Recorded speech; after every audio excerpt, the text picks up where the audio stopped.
Welcome to Reversed.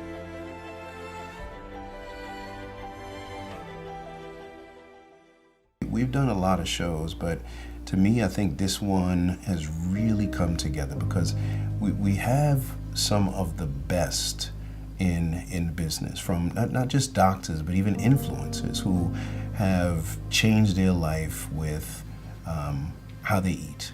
And that's really powerful to say. You know, there are so many misconceptions about, what we eat and how we eat and when to eat and things like that. And obviously we know that at times the mainstream media and also the mainstream healthcare system is not going to teach us exactly what we need to know. And these doctors and experts have really dug deep. You know, the interesting thing is that some of them were vegetarian, some of them were vegan, and they were deep into that. They knew what they were doing. They knew what they were talking about. So I started my Steak and Butter Gal page on Instagram around end of August last year, just to document my journey from vegan to carnivore. I was vegan for 6 years prior to going carnivore cold turkey. But then they started to go deeper and educated themselves and really started to understand food. And now they're either carnivore or leaning more toward keto carnivores, that they're ketovore. And as we see, and we will see, how so many of them have reverse conditions, come off of medication. And this is not about reversing type 2 diabetes. It's about the reversing the way we think about food and about health. And I'm so proud of everyone coming this far, and from all around the world, from as far as Australia to Hawaii. We've got some of my friends who came back to support me, like Dr. Asa, Maria, Ken, Berry, who believed in us so much on the first season that they came back to just be a part of healing.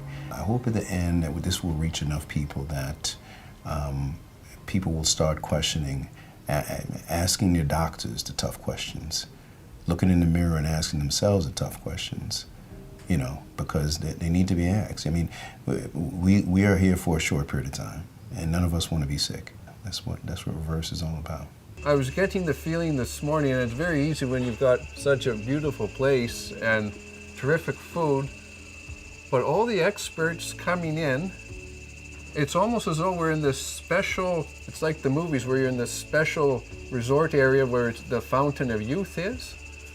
Everyone is so healthy, so energetic. So the last couple of days have been amazing, and it's just the conversations that we have with the doctors and the experts about carnivore and about health, and being a healthier version of yourself has been really good, really amazing.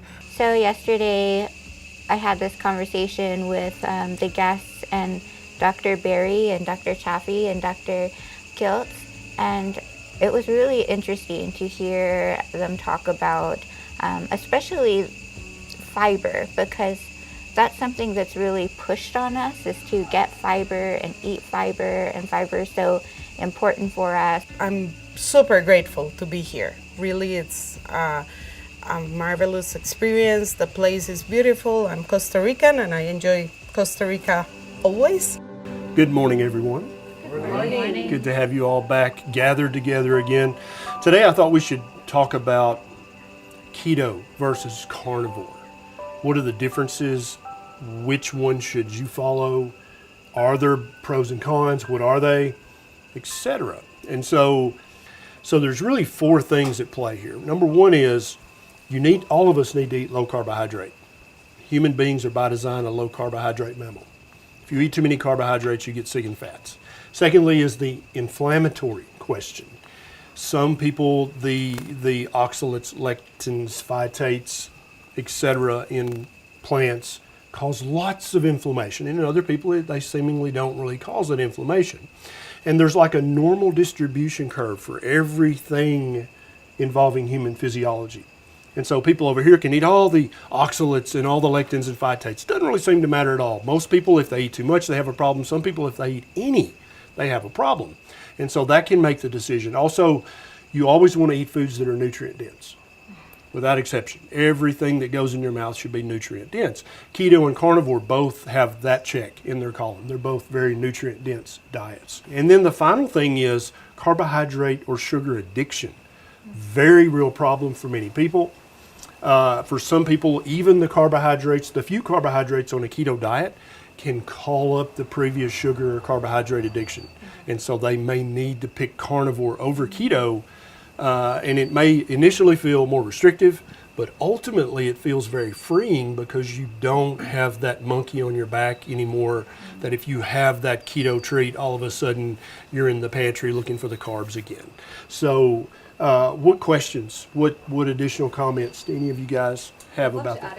I love what you said about that, Dr. Barry. I would love to bring up the topic of abstainer versus moderator, because I feel like if we know our tendencies and our habits, we can kind of choose the best lifestyle for us. For me, carnivore was the way to go because I need simplicity and the easiest. So going from vegan straight to carnivore was my direction because I knew if I did any type of moderating, it would kind of just lead to binging on carbs. So I needed to cut it out completely to feel free. So I love what you said about that. And Dr. Barry and Nisha, you guys coined the term ketovore.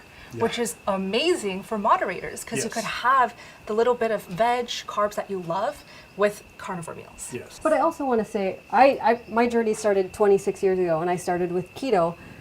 And for me, I was 16 at that age, or you can do the math if you want to, but I was 16, and if someone would have said you can only eat meat, I wouldn't even have tried. I wouldn't even have tried at all. Yeah. But for me, I just kind of started some exotic things like making protein cinnamon rolls with the egg whites and stuff. Very ketovore, but still not carnivore. Yeah. But it was really my gateway to learning and just realizing how I felt better and better and better, cutting certain things out. Yeah. So I think it's kind of like, do you rip the Band-Aid off and do it all at once? Yeah. Or are you like baby steps? I think the momentum that I've created with the keto and then ketovore eventually led me to be a lot more open to receiving the carnivore message and to trying it out. And I feel like a lot of people would do best that way as well. For others, they might be able, like you just went, full-blown carnivore and it worked for you. So you have to know your personality type, your history, addictions, things like that, and then try it both ways, see what happens.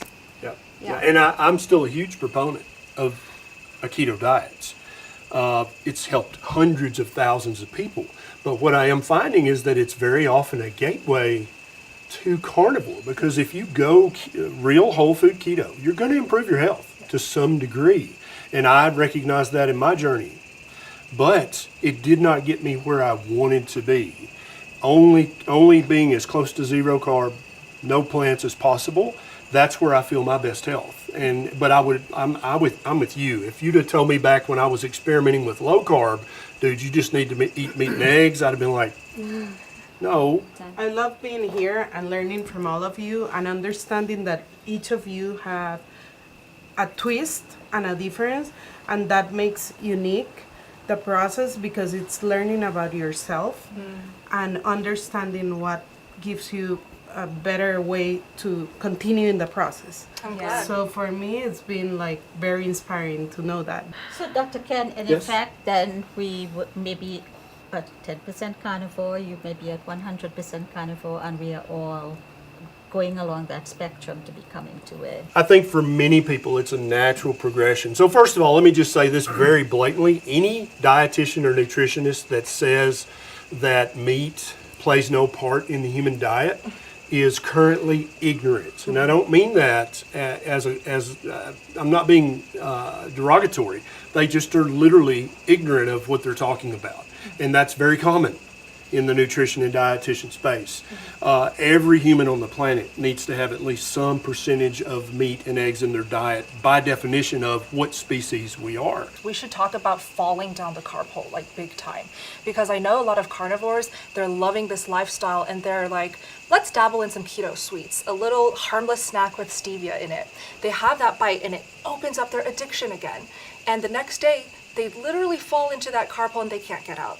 So what are some tactics that we can help with where they won't fall into that carb hole, they won't dabble into those sweets, even though they feel like it's harmless and stevia is not going to do anything to their health? Yeah, well, I think the very first thing that needs to happen is every nutrition expert needs to admit that there is such a thing as sugar addiction, carbohydrate addiction, and I think that really 10 years from now we're going to look back and say it's actually a sweetness addiction because our ancestral DNA doesn't really know the difference between stevia and sugar when it comes to our taste buds. All we know is, something sweet. That's what I tell my students also. Anything that comes out of a package is not food, it's a science fair project. You have no business eating it.